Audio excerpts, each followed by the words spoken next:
and welcome back to week 3 of Mod a Day. As you can tell by the on-timeness of this episode, we were able to get those last 2 suggestions I needed for this week, and I'm very excited because this week has a lot of mods I've never used before. So we've got some new things coming, and I'm so excited to check them out. And if you have a favorite Stardew mod, be sure to suggest it to me in the comments below, and it may just be added to a future episode. Now, for the first day of this week, I've added more item sorting. This is pretty straightforward, what it says in the tin. It's a mod that gives me more ways to sort my items in my inventory and chests. There's a couple things to take note of today, most importantly that we have 2 birthdays, Juliet and Olivia, and it is also salmonberry season, which means there is some prime foraging experience and gold to be made. Before I got started on my chores, I got a letter from Evelyn warning me that all of my spring crops would wither come summer and so to plan accordingly. Thankfully, we pretty much already prepared for that. In harvest, we got what I believe are our first strawberries, and of course, collecting the copper bar needed to finish off Clint's quest. I stashed it in a chest for the community center, and speaking of chests, I am now sorting according to item ID. That should be pretty good for me. I headed out to go salmonberry hunting, and of course try to find some gifts for the 2 birthday girls. And while I was exploring, I found a huge forest to the west of Cindersap Forest, appropriately called the Western Cindersap Forest. While exploring that area, I ran into an overgrown vineyard, and according to this old newspaper I found, it looks like the place bankrupted due to a market crash at some point ago. I found a probably haunted doll at the vineyard and decided to take it straight to Gunther. After that, I gave Julia a daffodil I found in the woods, and Olivia some cookies that I definitely hadn't taken from the Molnar's trash can. Certainly not. I checked out the coop requirements on my way home, and picked up the last little bit of stone I would need. As I fell asleep, the mayor came by and sold my goods, giving me that final requirement of 4,000 gold, which means we can officially buy us a coop tomorrow. But before we do that, it's time to add the next mod. Now that we have the Hat Mouse unlocked as of last week, it is a perfect time to add the Hat Mouse and Friends mod. This mod adds 14 different hat mice to make sure our beloved Mousy Shop Cave gets a day off every now and again. With the Hat Mouse no longer a single employee, let's dive back in. I got a letter from Pierre informing me that fertilizer is now available at his store, and that I should buy a lot of it. Sorry, buddy, I don't really use fertilizer all that often. I collected our first iron bar and stashed it in a chest with the copper ore, and then I got to work on my chores. Once the field is watered, I double-checked that the space for our coop is clear, because that would be embarrassing, and headed up to make the purchase. I walked into the shop, and it's Tuesday. She has aerobics. Oh no, wait, it's okay, she's still in the house. So, fun fact, when Robin walks by her counter, regardless of which side she is on, you can still interact with the shop and buy things. I caught her as she was heading out of the door and got the chicken coop commissioned. Thank goodness. After that near disaster, I headed out to do some more salmonberry hunting. While I was talking with the townsfolk, both Haley and Alex mentioned the beach, so I decided to give it a peek for some shells. On my way back, I realized that Dusty was being extra cute today and deserved scritches. Yeah. After gathering up my haul, I headed off to the river to do a bit of fishing with the last of my energy. Although I didn't get anything new for the community center, I did still get some nice fish to sell and hopefully start recovering all of the gold that I spent today. As we drifted off to sleep, I heard the telltale noise of an achievement, which I could only see when I was closing the game to add a new mod, but we earned the Greenhorn achievement for selling 15,000 worth of gold. That's pretty neat. Today, though, we're adding something even neater. We'll finally be enabling my most beloved Naiapu portraits. I went through every mod that's been added this series so far, and made sure that if it was possible to have a Naiapu portrait, that it was added. Thankfully, we haven't actually added that many NPCs so far, so it was pretty easy to do. A bit of configuration later, and we're ready for a new day. It is Beatrice's birthday today, so I need to make sure we get her something. And since I still need some moss and acorns for the forest bundle, why not head back to the Western Cindersap Forest? And after spending a few hours there, I learned an incredibly fun fact. The Western Cindersap Forest is entirely comprised of pine and fir trees. There are no other tree types. On my way making rounds through the main Cindersap Forest, though, I saw a beautiful rainbow, and oh my gosh, is that a pot of gold? So, yeah, leprechauns are real, and I have one of their hats now. I tried it on, but it just looked really goofy, so I'll stash it in a chest for later. I still haven't got any moss, but I got the last 4 acorns I needed, so it's alright. On my way over to East Scarp, I realized some of the portraits are still a bit off, and that's when I realized I forgot to add the base game portraits. Oops.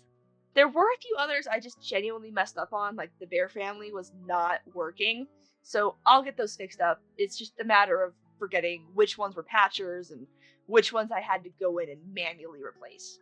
On my way home from giving Beatrice her birthday present, I caught Linus stealing from Mr. Molnar's trash. Well, George caught him and sent me to scare away the raccoons. Linus confessed it was him, but I told him I agreed it would be a shame for the food to go to waste. I mean, look at me, I've been stealing from trash cans since day one. How could I judge Linus for that? Anyways, after that debacle, I headed home and put off for an early night's sleep. For this night, I'll be adding Biscuit the puppy. Rusty needs a friend, and who better than an adorable pupper? I've never used Biscuit before, a common thread for the rest of this week, actually, and I'm so excited to get to know her. And today is Pam's birthday! Spoiler alert, I will forget about this, but at least I got a letter from Dad with 500 gold. The reason I forgot about Pam's birthday is I decided to work on the geologist bundle, as well as just gathering copper to upgrade my tools. And on my way to the mines, I saw a really cute puppy by the bus station. And the dog can talk. Oh. Apparently, that magical potion that the wizard had me drink allows me to understand certain animals. I wonder why Dusty hasn't said anything yet. Maybe he just doesn't think I'll understand? Although he's a pretty quiet dog. Anyways, I braved the mines and managed to get all the way to level 40, where I was rewarded with a slingshot that I will never use. I decided not to go any deeper until I got rid of my pickaxe, and thus returned to the higher levels to get to work. I walked out of those mines with over 60 pieces of copper ore. As I fell asleep, my foraging and binning leveled up. I chose Gatherer, the frankly superior option, and unlocked the ability to craft trash bins? That might be useful. And speaking of useful, the mod we're adding tonight is one I've never heard of, but I can see becoming stupidly helpful, and that is the Farmer's Notebook. This is actually a pretty new mod, having only been released on the 30th of June, like this past June.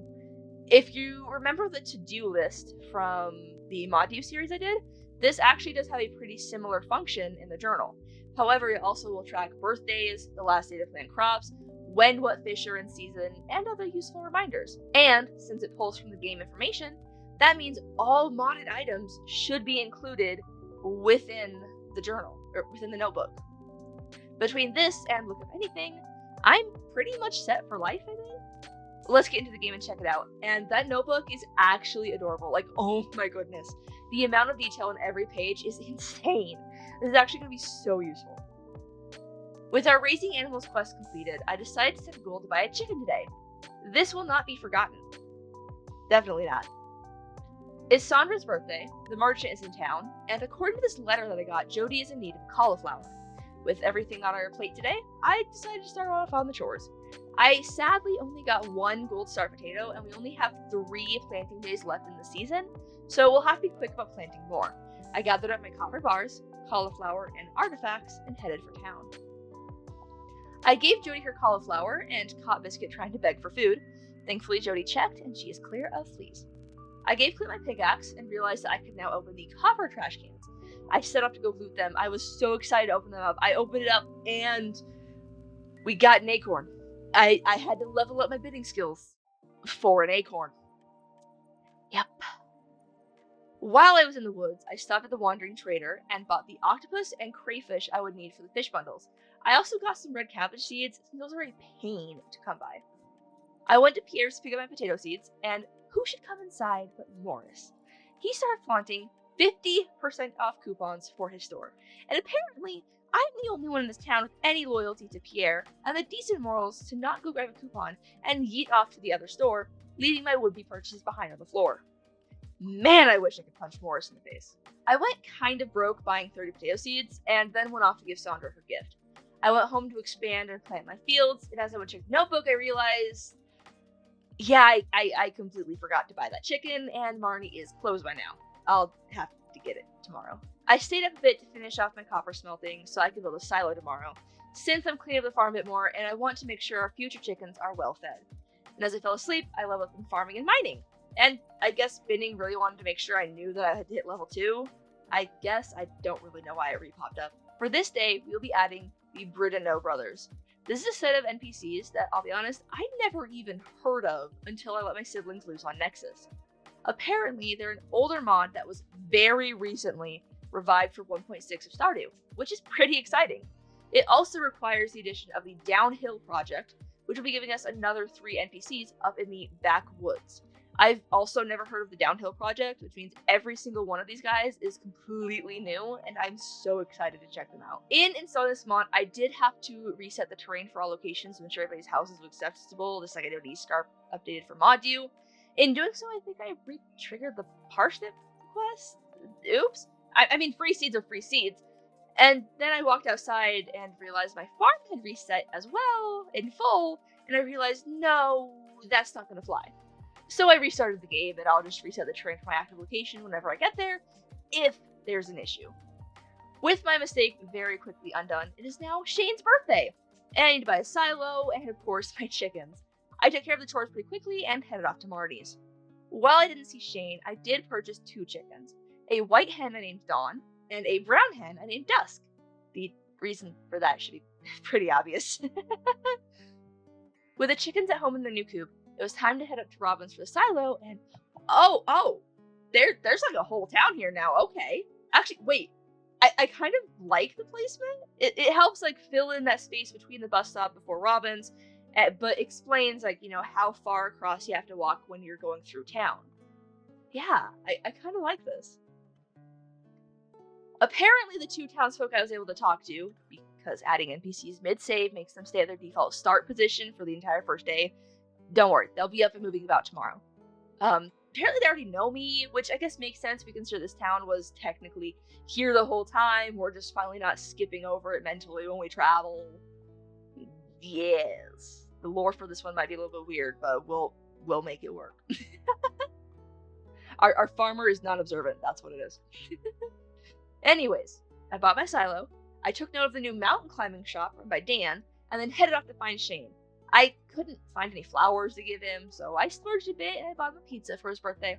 And then I instantly ruined the mood by noticing this trash can right behind him. I'd never seen it before, and I rummaged in it right in full view of Shane while he was trying to eat his pizza.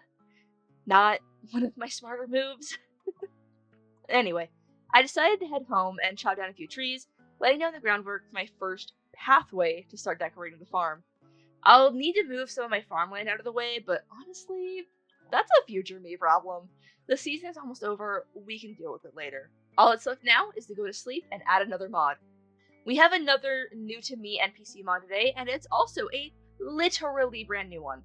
Like, I think it dropped on Nexus the day my siblings found it, and that is a new addition to East Scarp. That's right, we are welcoming Woodsman Hurst to the valley today, as well as his Naipu portrait, of course. I am very excited to be adding another person to East Scarp, since those have a track record of being my favorite NPCs. So with everything prepared, let's go ahead and jump on in for the last day of this week. Our pickaxe was ready for pickup, the trader is in town, and the Queen of Sauce is live with a new recipe. What a great day. After learning how to cook a radish salad from a TV chef, Shane also sent us his pepper popper recipe.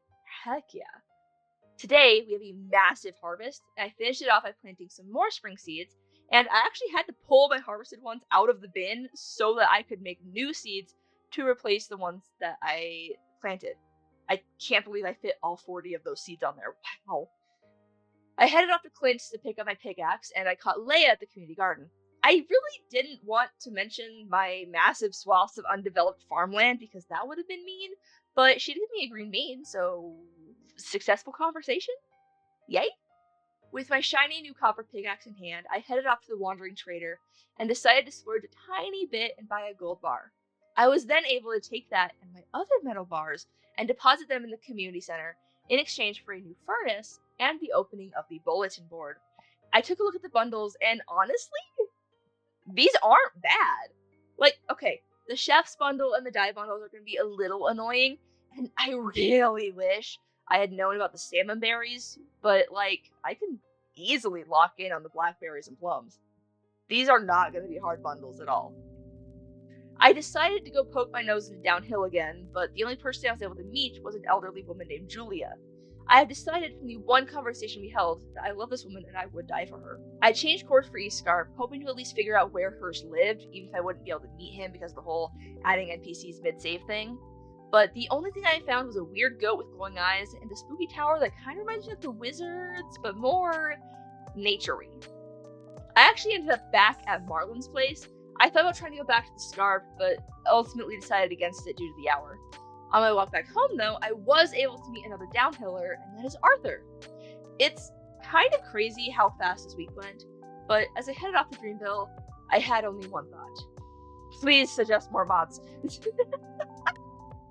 That's right, with this week now to a close, I'm actually recording week 4 as you are watching this. But if you want your suggestions to make it into our first week of summer, now is the perfect time to do so. Suggestions are always open, either in the comments or in my Discord. If you want a link to the Discord, that is in the description. And I do suggest you join, as I'm currently running a Steam Key giveaway that will be ending on the 31st of this month. Time is running out. And if you have any tricks or tips for me about any of the mods that have been added so far, either this week or in past weeks, I am always open to hearing them. Even if it's something like, hey, hold on to this weird shaped leaf that you're going to get because it will be in hot demand. I mean, that's why I saved a cave carrot earlier, because I knew Marnie is going to want some. Anyways, this has been an awesome episode, but I do need to get going. So thank you guys so much for watching. And like always, I'm Jay, and I'll see you next time. But until then, goodbye!